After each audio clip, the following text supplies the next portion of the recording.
Welcome to the Bucher and Friends podcast, co-starring 10-year NFL veteran and Super Bowl champion, Will Blackman. Manning from the end zone.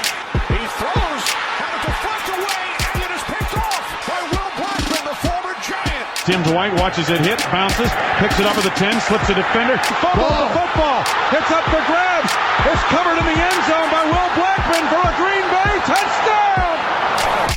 And now, here is your host, Let's send it over to Rick Bucher. Rick Bucher.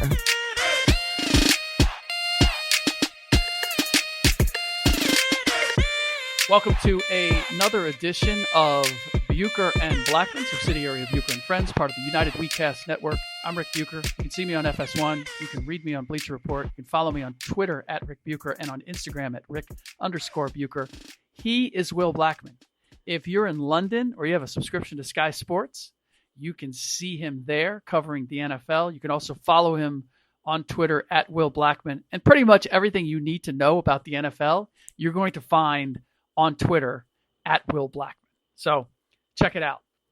Will, you have a connection, as it happens, to a lot of the guys that seem to be in the news right now in one way or the other. And I want to start with, I want to start with the guy. I think you still call him your quarterback, do you not? I mean, you've had a number of quarterbacks, but I know Kevin Boss calls. If you're talking about Eli, then it Yes. got to be Eli because Eli got me that ring, and that's all I care about. So right now. he's your quarterback, and Kevin Boss feels the same way. Refers to him as that's my quarterback.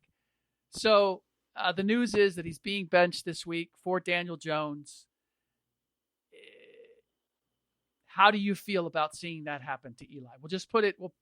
Not so much is it the right move or the wrong move? We'll get to that in a second. Just what it's like for you to see a guy that you, as you said, you won a Super Bowl with, appearing to have the page turn on him, and the next guy stepping up. It's interesting because this happened before, right? Where Eli got benched for Geno Smith. Right. Short-lived, but to hear that this end of an era, everyone's time comes to an end, right? Yeah. However, this benching he's being replaced by the heir apparent. Okay. Mm-hmm. Daniel Jones is the future. You say that So not from the Giants playbook, but in your mind, this is the guy who has the goods to be the next guy. Because Geno was supposed to be that, right? Hell no. Okay, Geno was just filling in because Eli didn't have it going on. McAdoo just wanted to give guys other looks. Right. Dave Gettleman went and got Daniel Jones at number 6 overall. Right. That is the future. So it is bittersweet. It is tough, but it's time. Now, in Eli's defense, outside of Saquon, there isn't much around him. Sterling Shepard has been injured.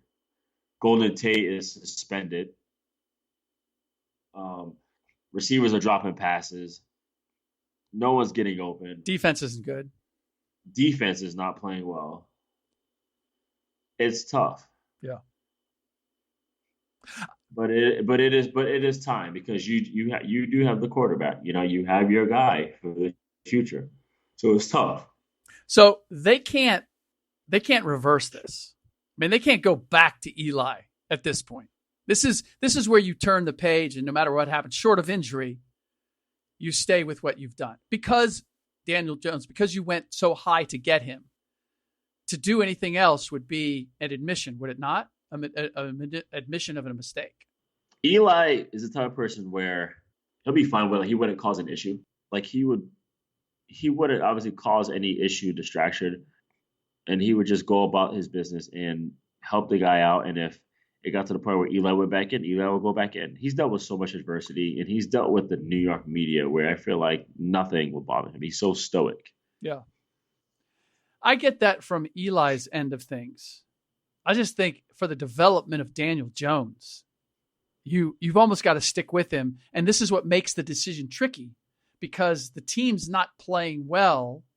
And so you're like, the idea that Daniel Jones is expected to pick things up in a significant way, it may go no better with Daniel Jones. But at this point, you can't go searching for answers. You just got to roll with him moving forward. I feel you. Yeah, you know what? That makes a lot of sense. I feel like once he goes in, it's like, okay, let him go through it, right? Let him go through the gauntlet. Let him deal with the highs and lows. Let him figure it out right there on the fly. Just put him in there and just let him deal with it. Yeah, I agree. You know, that's what Eli went through when he came in. That's what Peyton went through on the Colts as a rookie. You know, I think Peyton still has a record for like most interceptions as a rookie, I believe. Yeah. Yeah, that's the only way to learn. And I feel like, and it's funny because you look at Daniel Jones, he's Eli Manning Jr. They're the same height, same expression. Yeah. Sound the same, talk the same, walk the same. Both coached by Dave Cutcliffe. Mm-hmm. It's funny. What's tough is for all that Eli has done, and what I find extraordinary is people are like debating whether he's a Hall of Famer or not. And there are even a few people that are saying, no, he's not.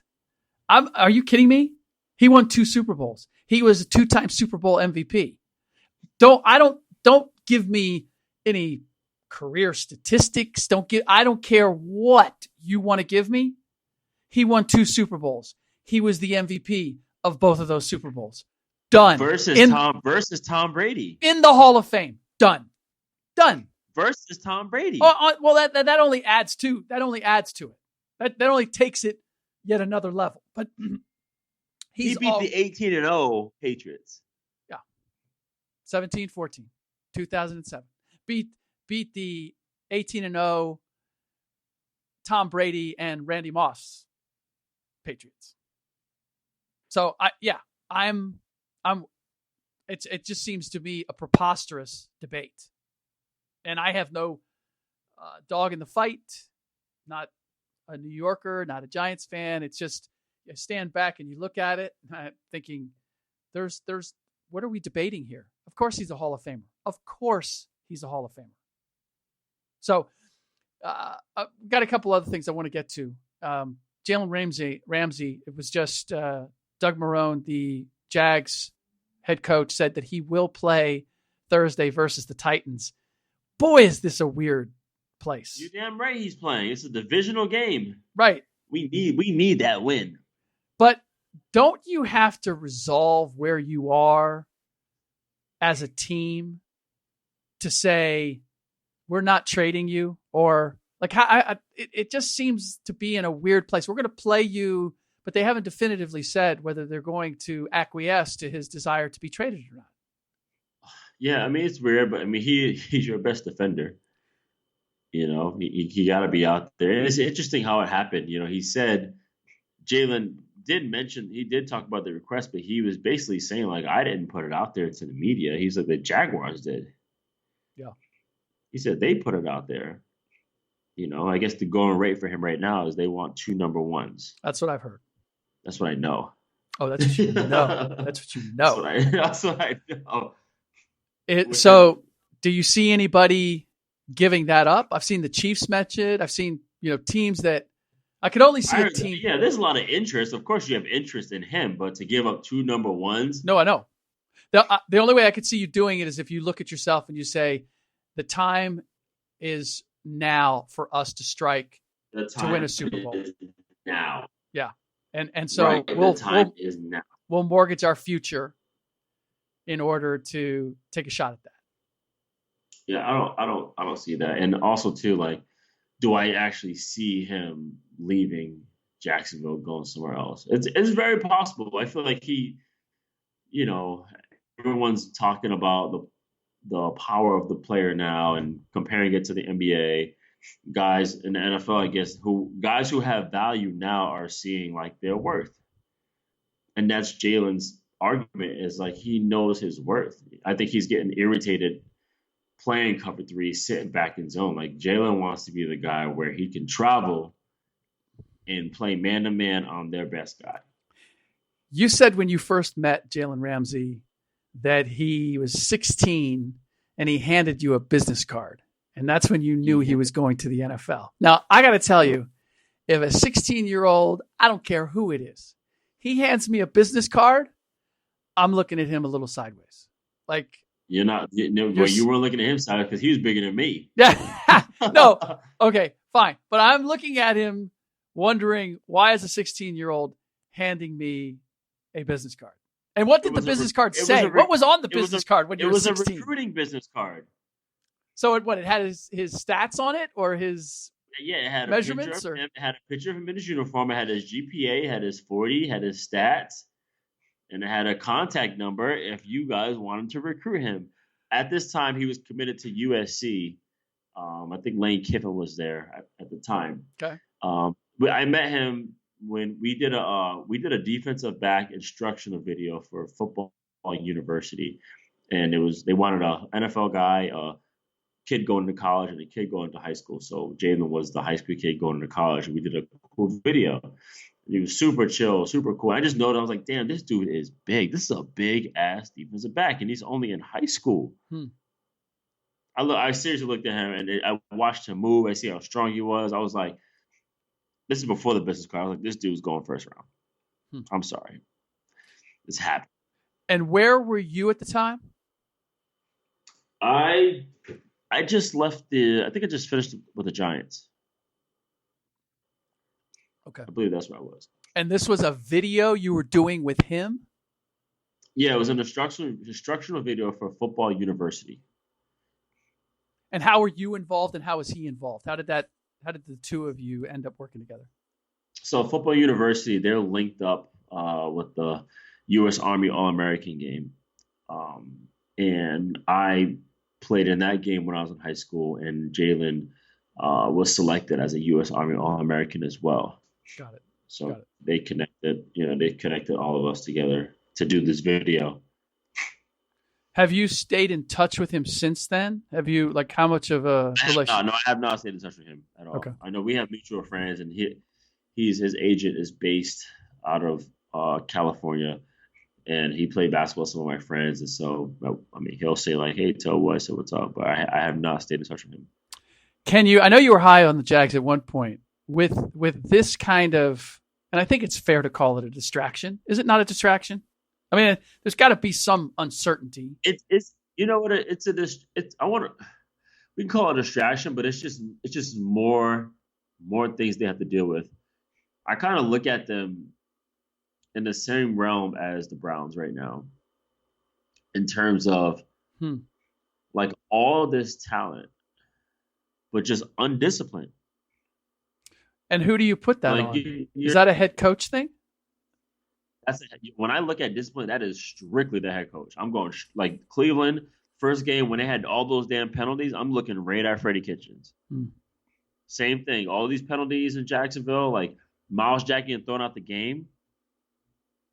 Fournette last year fighting on the sideline. Yeah.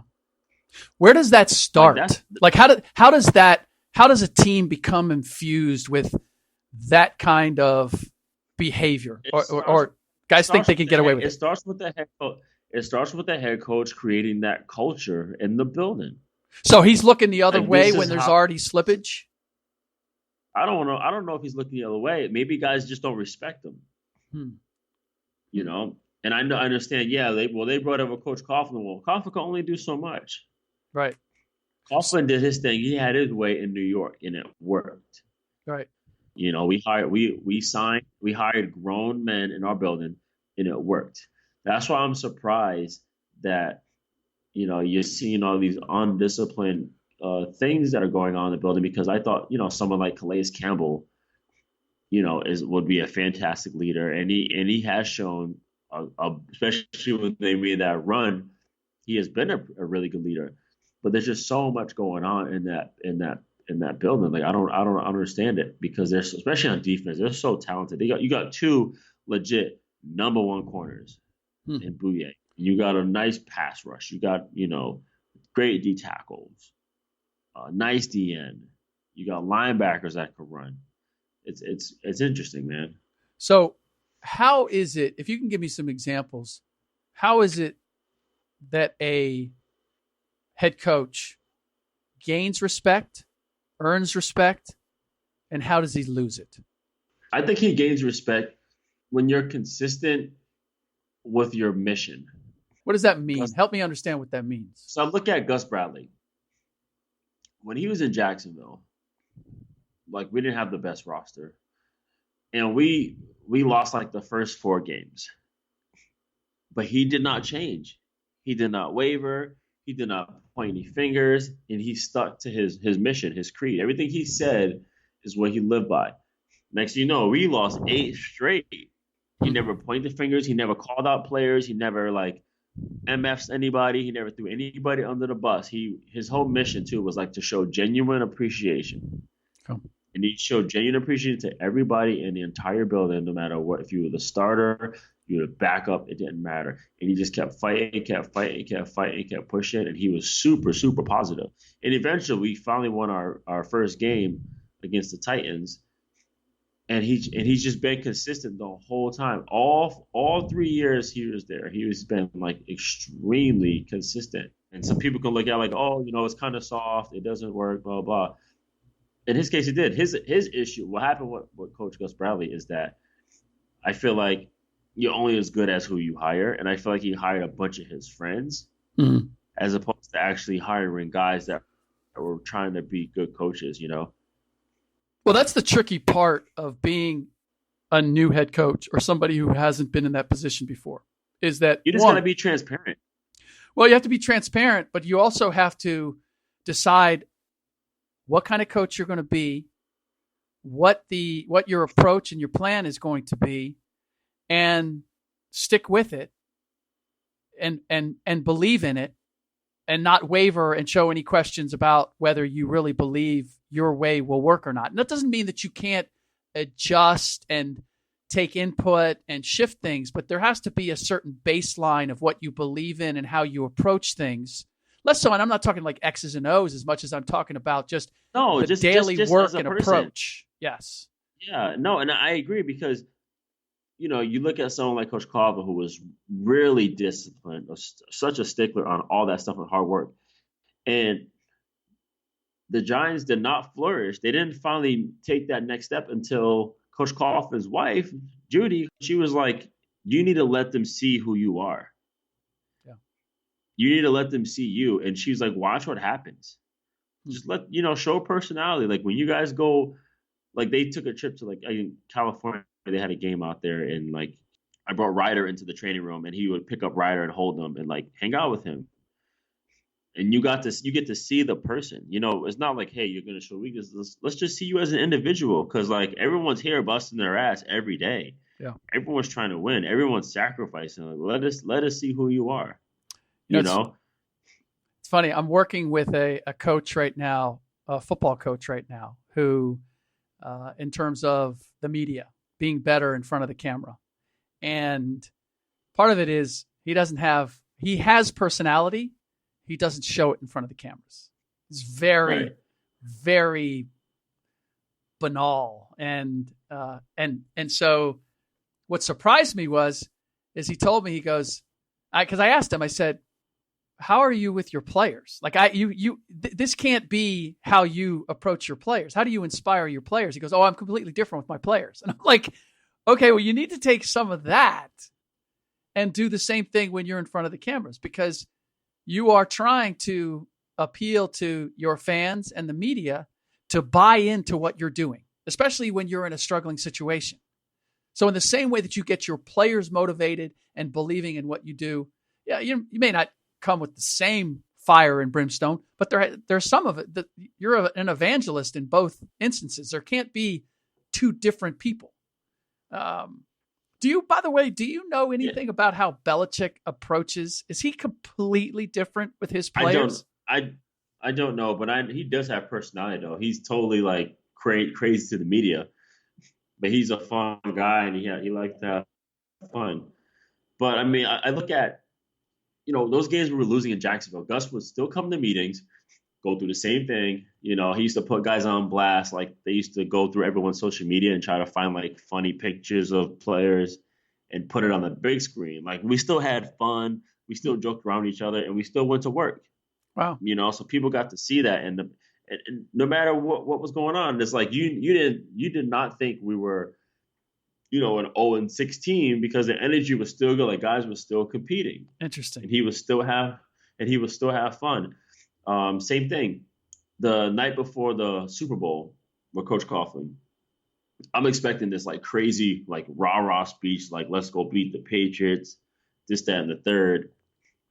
No, did not get that at all. What we got was he went around the room and spoke about, just how much he appreciated us, like as players, as men, how like we sacrificed, how we worked hard, how we stuck to the plan. He pointed out a couple of guys who fought through injuries that required surgery, and he started bawling. This is the night before the game, Rick. He started crying the night before the game. He did. Yeah. Wow. Okay. There was no like, hey, let's go get the Patriots, da da da da, this, that, and the third. It was none of that. Interesting. It was like, it was burn the ships. Yeah. Burn the ships. You mentioned Freddie Kitchens. But really quick though. Yeah. But when you hear something, when you sit there in the room, you hear something like that, you're like, dude, I'm about to go. Let's go.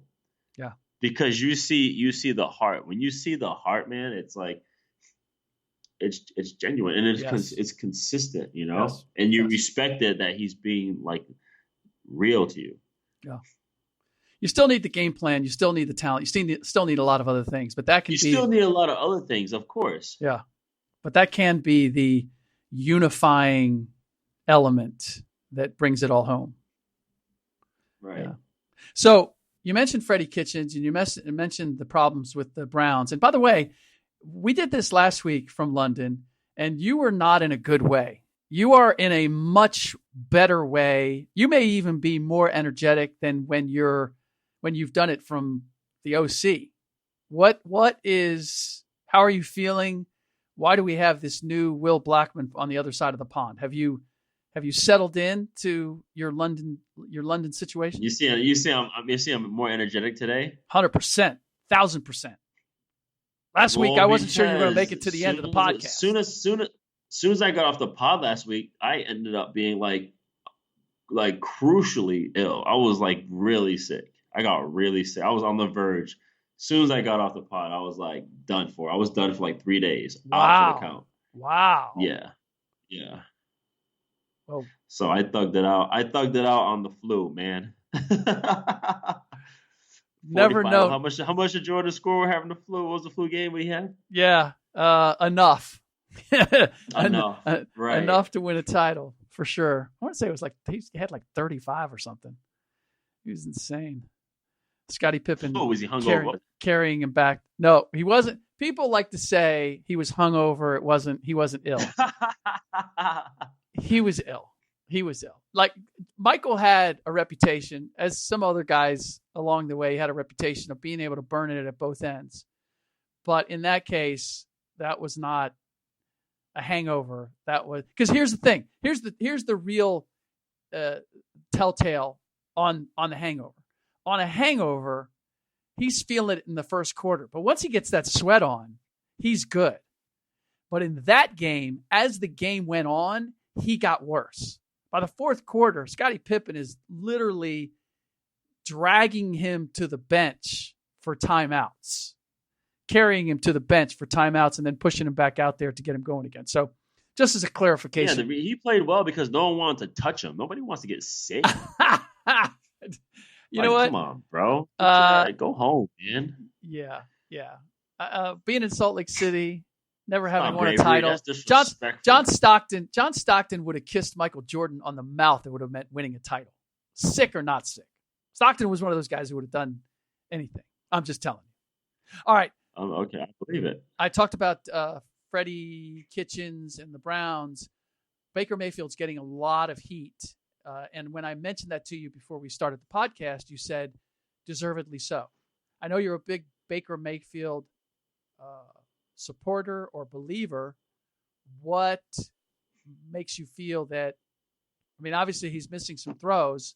Is there anything more to it than that you look at and say, Baker's not playing anywhere close to what he could, or the reason that they're having the problems that they're having is because of Baker? Well, I mean, right now, you can't have the offseason you had, like having all that fun and then, shotgunning beers and then before games, like before the Titans, he was talking smack about them, like doing all these things. And I felt like, okay, he's going to do all these things. And I still feel like, okay, he'll be just fine. And maybe he does that to like play up to his abilities. But all right, guys have film on you now. Yep. You can feel confident, but guys have film and you got to go above and beyond. Now, in his defense, he has not had the greatest protection right now. But he still has to make better decisions on what to do, and that's what's tough is like in this league, everybody's a mutant, man. Everybody's smart. And if you rub people the wrong way, you better come with. Yep. I feel as if that's what we're seeing with Mitch Trubisky is that now that people have a year of film and they've had an opportunity to sit down, see what he likes to do, see what makes him uncomfortable, that they've really been able to dial in and make the game much harder for him. And I don't know what I don't know. They're not calling the right stuff. Like Nagy's, I don't know what Nagy's calling though. He's not even, I don't think he's even giving him a chance to showcase anything. Like everything is like, RPOs or short this or short that, or this short run or a draw. It's like they're not stretching the field. And I'm like, well, and also too, I feel like Trubisky last year he used his legs more, and this year he's not. Yeah, it's interesting that the Bears traded up to get Trubisky. Yeah, with Deshaun Watson and Mahomes still on the board. Isn't that interesting? It's more than interesting. It's a potential damning statement is what it is. I see what Trubisky is like. You have all the goods. You love the guy, mobile, great arm, great player, great person. And I know him personally as well too. I know his agent. Okay. It's almost like Mariota-ish. Ironically, who they have the same agent. You know what I feel the worst for? Josh Rosen. I don't. Why? Win a competition, bro. Okay. Even if you win a competition with the Dolphins, but he did. What are you winning? It's too late now. He wasn't picked the starter. All I'm saying is you're with the Cardinals in a bad situation. You go to the Dolphins in a bad situation. You're with the Cardinals, and they signed Sam Bradford, and you lose your job to him. Okay. Then you get traded to Miami. Yeah. And you get beat out by Fitzpatrick. Fitzpatrick signed in March, and he got traded in April or February, whenever he got signed. February free agency, and then dude got traded. Rosen did. I didn't see enough to know what if it was a pure play. His first play, the first week, he threw a pick. I didn't see enough of the tryout to know whether it was we're just picking the best quarterback. We're picking the quarterback that gives us the best chance to win, or we know what we are right now, and we're going to go with Fitzpatrick and let Josh develop a little bit more before we go in. Much like the Eli versus Daniel Jones. I can see that plan. And so as a result, all I'm saying is, and this happens with so many players, like where you start your career, and especially as a quarterback, can determine whether you're a success or not. Like I can't look at Josh Rosen right now being on the bench for two teams or being on two suck teams and say it's all Josh Rosen's fault. So much of this is circumstance or decisions made that are beyond his control. No, but that's the nature of the business. It's just like, it is like that. Like guys, I'm sure, right, they signed Fitzpatrick. Okay, he's going to hold us over right now while we destroy this thing and rebuild it. He's going to hold us over. We like Josh Rosen. Let's hold on to Josh Rosen. Like, he's not going to play. We're going to build, and he's our quarterback. We'll see how that, ultimately we'll see how that goes. I am also not feeling the Adam Gase, Sam Darnold combo as lifting the Jets out of their morass. I'm not sold on either one of those guys, and I'm surely not sold on them together right now. I know that. I don't know if the GM is sold on it either. Yeah. It's what is your understanding of Gase? Strengths, weaknesses? I have no understanding. Okay. I know he was with Peyton. That was it. Okay. And Cutler.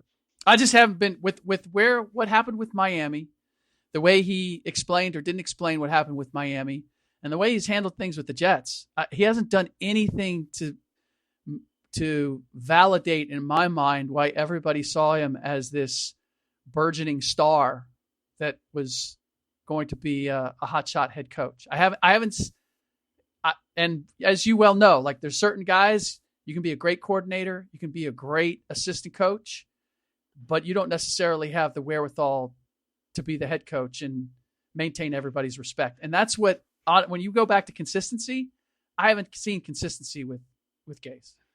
And that's what we're trying to figure out with Freddie Kitchens. Yeah. I'm trying to figure the same thing out. Boy, the Miami Dolphins, though, what a hot mess. That is one hot mess. Yeah, it is a hot mess, but you walk into a fixer-upper.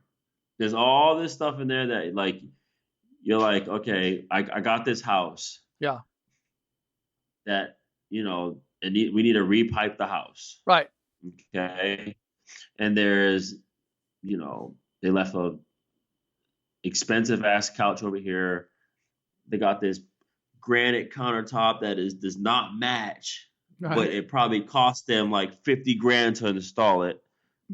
There's all these things around this house that just doesn't. It's just not like it has good bones. This house has good bones, but it doesn't have all this stuff right here. Like I don't want all these things in here. It doesn't fit. Understood.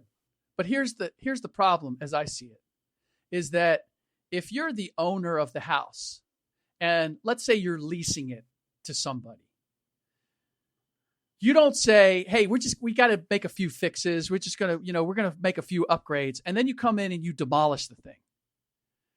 The owners, who I see as the players, you need to have everybody on board. You need to have a conversation before you start the demolition to say, hey, look, this is what we're going to do. With the players? With anybody who is coming in so that they understand what it is that you're about and what you're trying to accomplish. I'm sure that happened in the beginning. Are you sure? Meeting. Are you sure? I'm pretty sure when Flores came in there and he spoke to that team. Yeah. That's like protocol. It happens regardless. It happens. And then there are people that meet that and some people that don't. Okay, but it's like he's fortunate where he came from a place where he'd been for over a decade and saw what it looks like, and he comes to Miami and signs a 5-year deal to make this right. I get making it right, but if they had a conversation in training camp or at the beginning of the year with the players to say, look, this is what this year is going to be about. If that conversation took place, then I don't see how you get a game or two in and suddenly there's 19 guys on the phone asking to be traded. If you knew coming in, this is the direction we were going to go and these are the lumps that we were going to take, but this is what we're building toward. To me, that smacked of they kind of changed horses in the middle of the race. And they didn't tell anybody, or they were denying that was the direction that they were going. They didn't trust being honest with the players. And I believe that is a mistake. And whether it was Flores or whether it was the GM, that team smacks of the different levels, GM, head coach, locker room, not being on the same page, having a collective understanding about where they are and where they're headed and what they're doing. And that's what causes people to go their separate ways because they're like, I didn't sign up for this, or you're telling me now? Like, there has to be communication there. Guys might not like it, and they still might want to go someplace else, but there's not going to be the same outrage as you pulled the covers on me. You changed up on me. And And I see this in a lot of organizations. They don't trust being honest with the players. You and I think, have talked about this before, that the good organizations, they'll tell you where you stand. You may not like it. You may not agree with it, but you appreciate that you know where you stand. Might put you in a tough spot, but you're going to appreciate that more than someone feeding you a certain line because they think it's what you want to hear. And then a week later, they're taking other action that defies what they told you they were going to do. Tell me where I'm wrong. No, you're not wrong. But at the same time, when it's game time, the players are the ones on the field playing. True. You can say you want to trade, you can not be happy, but when you line up, it's you looking stupid on the field, getting lit up the whole time. Yeah. I don't care if a coach calls cover one the entire game. You got to make it work. The next play is the best play. You got to make it work. You say whatever you want. Like the one pick six that the Patriots had slipped out of the dude's hand from a swing pass. Yeah. That's his fault. You know, there was one play against the Ravens where Mark Ingram ran over half the defense. Guys were in the wrong spots. Guys falling off. Guys are missing tackles. That's whose fault is that? You still got to put on good tape. You can go out there and half-ass, and then you don't want to look silly trying to get a new job. Did you see, speaking of all that, did you see the 49ers Bengals? All you needed to see was some of the highlights, some of the 49ers highlights. Right. The Bengals' lack of effort defensively for the second week of the season at home. I'll be honest, it's been a long time since I've seen that kind of indifference, that type of tackling. They were the worst defense last year. So even so, some of that might be talent. It might be scheme. This was just blatant, guys, no effort. No effort. I mean, it was just kind of dogging it, allowing a guy to go untouched in the end zone, running past 3-4 guys. It was, it was hard to watch. As someone from the Natty, it was demoralizing. Second week of the season. It's hard. It'd be like that sometimes.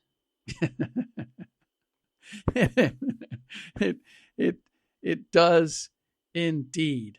All right, I'm trying to think if there was anything else that we needed to get to. We got Roethlisberger and we got Breeze out. Is this a cakewalk for the New England Patriots? Should we just chalk it up to wait to see who's going to face them?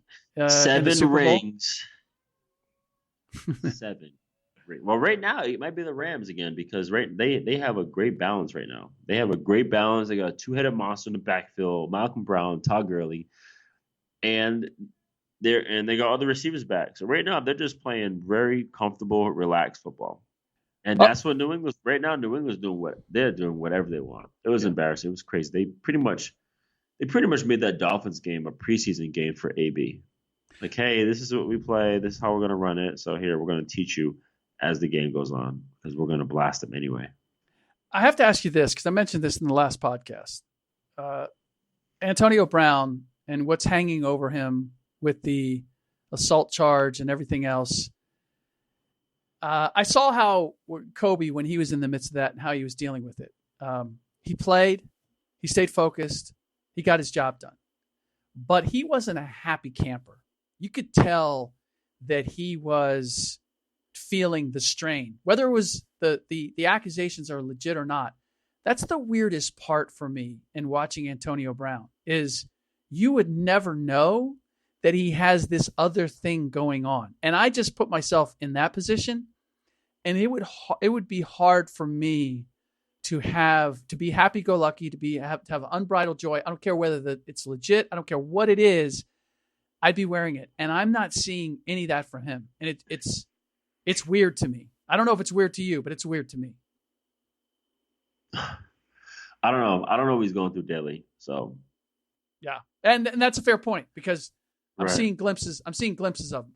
I don't know that there would be ever a moment, no matter what happened in the game, whatever it might be, that there wouldn't be like a little bit of a cloud. That cloud would always be somewhat visible. But as you noted, like, we don't know everything, so we don't know everything. All right.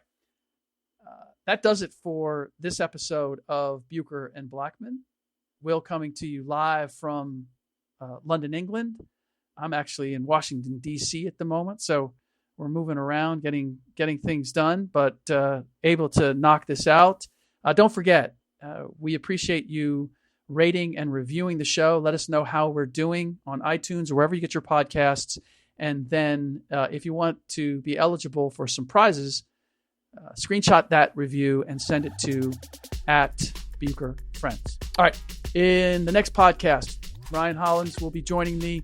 We will break down the Team USA putting I don't know if it's lipstick on a pig, but beating Poland. For me and for my money, it was may have been one of the most impressive, and I'm not making this up, one of the most impressive efforts that I've seen when it comes to Team USA. And I will explain that in the next podcast. In the meantime, as always, thanks for listening.